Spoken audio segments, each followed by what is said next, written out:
நாம் வெற்றி பெற்றதுக்கு அப்புறம் பார்த்தீங்கன்னா முதலமைச்சர் அவர்களுக்கு என்ன உதயம் வந்துடுச்சுன்னா, இந்த அரிசி தான் நம்ம தோத்துட்டோம் அப்படின்னு நினச்சிக்கின்னு இப்போ அரிசி போடுற. அது எதனால? நீங்கள் கேட்ட ஒரே வார்த்தை அரிசி போடுவியா, என்ன மட்டும் கேட்கல, அவரையும் தான் கேட்டீங்க. அந்த முதலமைச்சரையும் தான் நீ அரிசி போடுவியான்னா அவர் என்ன சொல்லியிருக்கணும்? நான் போடுறேன்னு சொல்லியிருக்கணும். ஆனால் அவர் அதை சொல்லலை. நான் தான் உனக்கு காசு போடுறேனே, பேங்க்கில் போட்டுட்டேனே, நீ எடுத்துக்க வேண்டியதானே அப்படின்னு. அங்கே இருக்க அவங்க கட்சியில் சார்ந்தவங்களே என்ன கேட்குறாங்க? ஐயா நீங்கள் காசை பேங்க்கில் போட்டுருங்க, எங்கள் வீட்டுக்காரர் எடுத்துன்னு போய் நேராக பிராந்தி கடைக்கு போயிடுறாரு, நான் என்ன பண்ணுறது, என்னால் ஒன்றும் செய்யறதுக்கு வழி இல்லை அப்படின்னு. நீ உன் வீட்டுக்காரனை கட்டுப்படுத்தி வைக்க வேண்டியதானே அப்படின்னு கேட்குற. நான் என்ன கேட்குறேன், தெரு 10 கடையை திறந்துட்டு பிராந்தி கடைக்கு போவாதன்னு சொன்னால் யாரால கட்டுப்படுத்த முடியும்? அந்த காசை எடுத்து அவங்க பிராந்தி கடைக்கு போகிறாங்கன்னு சொன்னால் அப்போ அவருடைய திமிரான பேச்சு, நான் அரிசி போடுறேன்னு சொல்லலை அவர். ஆனால் நான் தான் காசு போட்டுனேன், நீ போய் வாங்கிக்கேன்னு சொன்னார். நீங்கள் ஓட்டை மாற்றி போட்டீங்க பாருங்க, அவர் தலையில் அடித்து ஆணி அடித்த மாதிரி விழுந்தது. அரிசியை கொண்டாந்து உங்ககிட்ட கொடுத்துட்டார். ஆனால் இந்த அரிசியில் பாருங்க அவர் என்ன விலைக்கு வாங்குறாருன்னு பார்த்தீங்கன்னா 47 ரூபாய்க்கு வாங்குறாரு. 4 மாதத்துக்கு முன்னே டெண்டர் விட்டது. இன்னைக்கு அரிசி விலை குறைஞ்சி போச்சு. அது மட்டும் இல்லை, அவங்க கொடுக்குற அந்த 10 கிலோ அரிசி எடை போட்டு பாருங்க, நிச்சயமா 10 கிலோ இருக்காது, 9 கிலோ தான் இருக்கும்.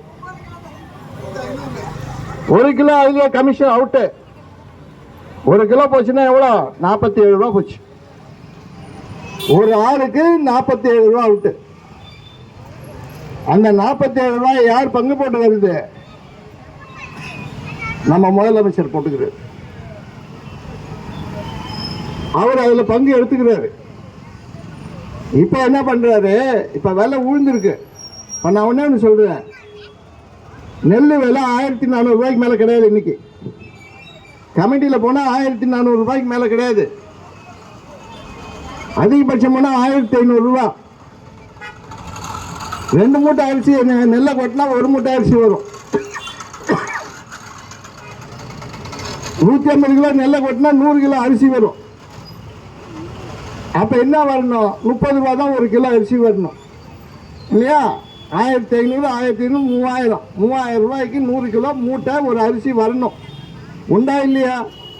ஆனா இவங்க வாங்குறது இன்னைக்கு என்ன விலைக்கு வாங்குறாங்கன்னா 47 ரூபாய்க்கு மறுபடியும் டெண்டர் விட்டு அவனுக்கே கொடுக்குறான். டெண்டரே விடாம மறுபடியும் அவன்கிட்டே கொடுக்குறான். இது ஏன் அந்த மாதிரி பண்றாங்கன்னா, அவர் ஒழுங்கா கொடுக்குறவர், பங்கு கொடுக்குறவர் யாரு? ஒழுங்கா காஞ்சிபுரத்துல இருந்து வாங்கி இங்க கொண்டாந்து ஒழுங்கா எல்லாருக்கும் பங்கு கொடுக்குறவர். அதனால அவருக்கு இல்லைன்னு சொல்ல முடியல ரங்கசாமியால.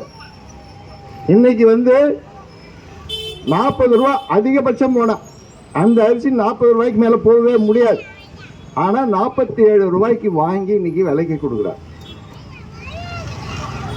அப்ப நேரா கண்ணுக்கு நேரா 7000 ரூபாய் அவன் கொள்ளையடிக்கிறான். இது என்ன காரணம்னா, மக்கள் உங்களை பேரை சொல்லி, ஐயா மக்கள்லாம் கோச்சிக்கிறாங்க, அரிசி போடலன்னா கோச்சிக்கிறாங்க, அரிசி போட்டே ஆகணும், அரிசி இல்லைன்னா ஒண்ணுமே செய்ய முடியாது, ஓட்டுல ஜெயிக்க முடியாதுன்னு ஆளுநர்கிட்ட போய் கெஞ்சி கூத்தாடி அந்த டெண்டரை வாங்கிக்கிறார். பேர் என்ன? மக்களுக்கு போடணும், மக்களுக்கு கொடுக்கணும், அரிசி கொடுக்கணும்னு. நம்ம ரங்கசாமிக்கு அரிசி போட்டாலும் காசுதான், அரிசி போடலன்னாலும் காசுதான்.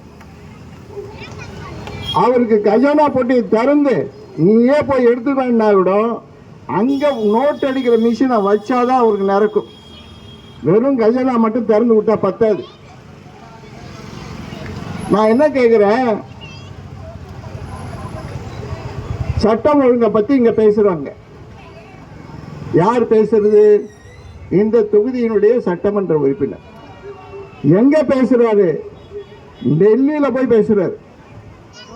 டெல்லியில போய் யார்கிட்ட சொல்றாரு? அமித்ஷா கிட்ட சொல்லிட்டு வெளியில வந்து சட்டம் ஒழுங்கு கெட்டு போச்சுன்னு சொல்றாரு.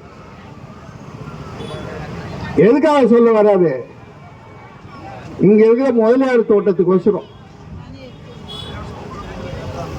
நான் ஒன்னு கேட்கிறேன், அந்த முதலியார் தோட்டத்துக்கு யார் தான் சொந்தக்காரன்? சொல்ல பாப்போம். யாருமே இல்லைன்னு நீ சொல்ற. ஆனா ஆளுங்கட்சியில் இருக்கிறவங்க என்ன சொல்றாங்க? எல்லாம் எண்ணிதுன்றான். எல்லாமே எண்ணிதுன்னு சொல்றான்.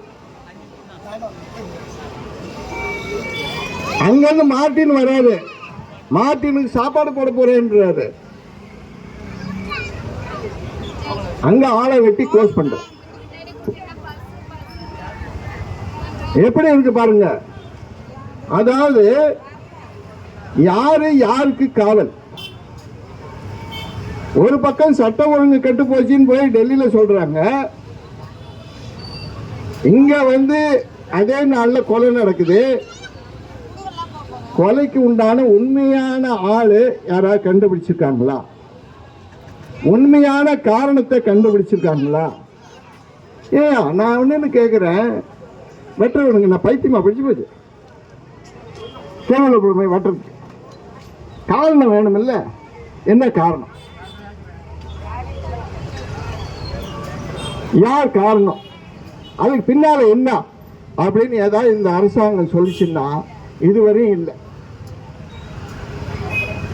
இந்த அரசாங்கத்தில் என்ன நடக்குதுன்னா, எங்கெல்லாம் புறம்போக்கு இடம் இருக்குதோ, எங்கெல்லாம் ஆள் நடமாட்டம் இல்லையோ அதெல்லாம் அவங்களுது. நான் இங்கிருந்து ஏர்போர்ட் ரோட்ல ஒரு நண்பரை போய் பார்க்க போயிருந்தேன். அவர் எதிர்த்தாப்புல ஒரு காலி மண் இருந்தது. மண்ணு கொட்டி வச்சிருந்தாங்க. என்ன யான்னு கேட்டேன். ஐயோ, இங்க வந்து ஒரு எம்எல்ஏ சொந்த